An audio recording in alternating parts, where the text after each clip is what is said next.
దేవుని నామానికి స్తోత్రములు కలుగును గాక.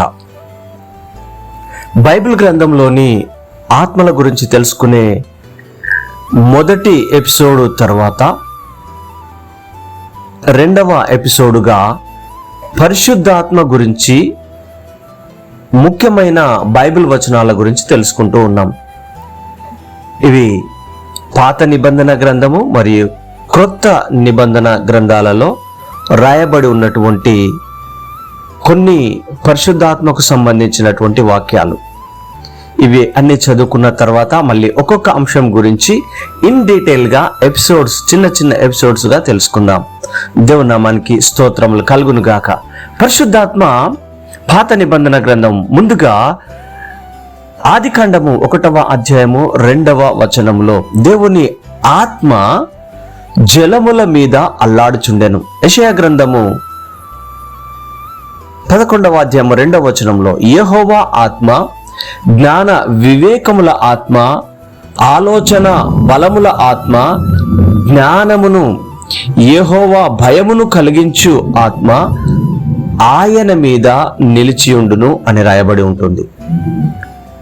మూడవదిగా యోవేలు 2వ అధ్యాయము 28 నుండి 29వ వచనాలలో ఉన్న సారాంశం ఏంటంటే, నేను సమస్త శరీరుల మీద నా ఆత్మను అంటే పరిశుద్ధాత్మను కృమ్మరించెదను. వివరంగా తర్వాత తెలుసుకుందాం. ముందుగా పరిశుద్ధాత్మ అనేటువంటి వాక్యము ఎక్కడెక్కడ రాయబడి ఉందో మనం తెలుసుకుంటూ ఉన్నాం. నాలుగవది కీర్తనల గ్రంథము 51వ అధ్యాయము 11వ వచనంలో నీ పరిశుద్ధాత్మను నా యొద్ద నుండి తీసివేయకుము. 5 యెహెజ్కేలు 36వ అధ్యాయము 27వ వచనంలో నా ఆత్మను మీలో ఉంచెదను. నా ఆత్మను అంటే నా పరిశుద్ధ ఆత్మను మీలో అంటే మనలో ఉంచెదను అని దేవుని వాక్యము మనకు ఈ పాత నిబంధన గ్రంథంలో తెలియజేస్తూ ఉన్నారు. దేవుని నామానికి స్తోత్రములు కలుగును గాక. అదేవిధంగా కొత్త నిబంధన గ్రంథంలో పరిశుద్ధాత్మకు సంబంధించినటువంటి వచనాలు ఎక్కడెక్కడ రాయబడి ఉన్నాయో తెలుసుకుంటూ ఉన్నాం. యేసు జననము మరియు సేవలో మత్తయి సువార్త 1వ అధ్యాయము 18వ వచనములో మరియా పరిశుద్ధాత్మ వలన గర్భవతి అయి ఉండెను. తర్వాత లూకా సువార్త 3వ అధ్యాయము 22వ వచనంలో పరిశుద్ధాత్మ పావురము వలె యేసు మీద దిగివచ్చెను. అదే లూకా సువార్త 4వ అధ్యాయం 18వ వచనంలో ప్రభువు ఆత్మ నా మీద ఉన్నది. దేవుని నామానికి స్తోత్రములు కలుగును గాక. ఇప్పుడు పరిశుద్ధాత్మ దేవుడు మనకు చేసినటువంటి వాగ్దానము, the promises by the Holy Spirit of God. యోహాను సువార్త 14వ అధ్యాయము 16 నుండి 17 వచనాలలో సత్య స్వరూపియగు ఆత్మను మీకు అనుగ్రహించేదను అని దేవుడు మనకు బోధిస్తూ ఉన్నాడు.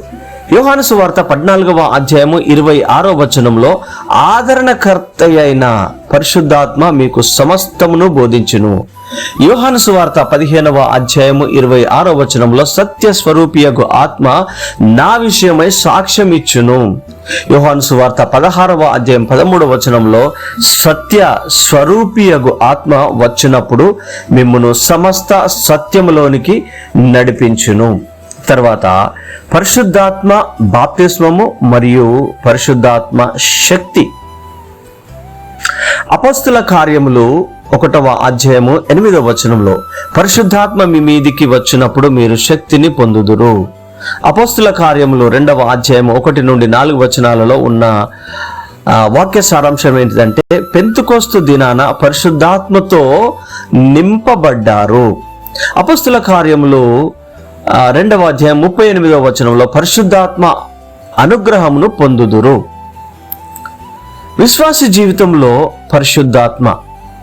రోమీలకు రాసిన పత్రిక 8వ అధ్యాయము 9వ వచనంలో దేవుని ఆత్మ మీలో నివసించుచున్నది. అంటే దేవుని ఆత్మ అంటే పరిశుద్ధాత్మ మీలో నివసించుచున్నది. తర్వాత రోమీలకు రాసిన పత్రిక 8వ అధ్యాయం 14వ వచనంలో దేవుని ఆత్మ చేత నడిపించబడువారందరూ, దేవుని ఆత్మ చేత నడిపింపబడువారందరూ దేవుని కుమారులు. రోమీలకు రాసిన పత్రిక 8వ అధ్యాయము 26వ వచనములో ఆత్మ మన బలహీనతకు సహాయము చేయును. 1 కొరింథీయులకు రాసిన పత్రిక 3వ అధ్యాయం 16వ వచనము, మీరు దేవుని ఆలయమై ఉన్నారు, దేవుని ఆత్మ మీలో నివసించుచున్నది. 1 కొరింథీయులకు రాసిన పత్రిక 6వ అధ్యాయం 19వ వచనము, మీ శరీరము పరిశుద్ధాత్మ ఆలయము. తర్వాత పరిశుద్ధాత్మ ఫలము. గలతీలకు రాసిన పత్రిక 5వ అధ్యాయము 22 నుండి 23వ వచనము, ఆ వాక్యాల సారాంశము, ప్రేమ, సంతోషము, సమాధానము, దీర్ఘశాంతము, దయా, మంచితనము, విశ్వాసము, సాత్వికము, ఆశా నిగ్రహము. పరిశుద్ధాత్మ యొక్క వరములు. 1 కొరింథీయులకు రాసిన పత్రిక 12వ అధ్యాయము 4 నుండి 11, వాటి యొక్క వాక్యాల సారాంశము, జ్ఞానవాక్యము, జ్ఞానము, విశ్వాసము, స్వస్థపరచుట, అద్భుతములు, ప్రవచనము, ఆత్మలను వివేచించుట, భాషల అర్థము చెప్పుట. తర్వాత పరిశుద్ధాత్మ గురించి హెచ్చరికలు. ఎఫెసీయులకు రాసిన పత్రిక 4వ అధ్యాయము 30వ వచనంలో, దేవుని పరిశుద్ధాత్మను దుఃఖపరచకుడి. దేవుని పరిశుద్ధాత్మను దుఃఖపరచకుడి. 1 తెస్సలోనీయులకు రాసిన 5వ అధ్యాయం 19వ వచనము, ఆత్మను ఆర్పివేయకుడి.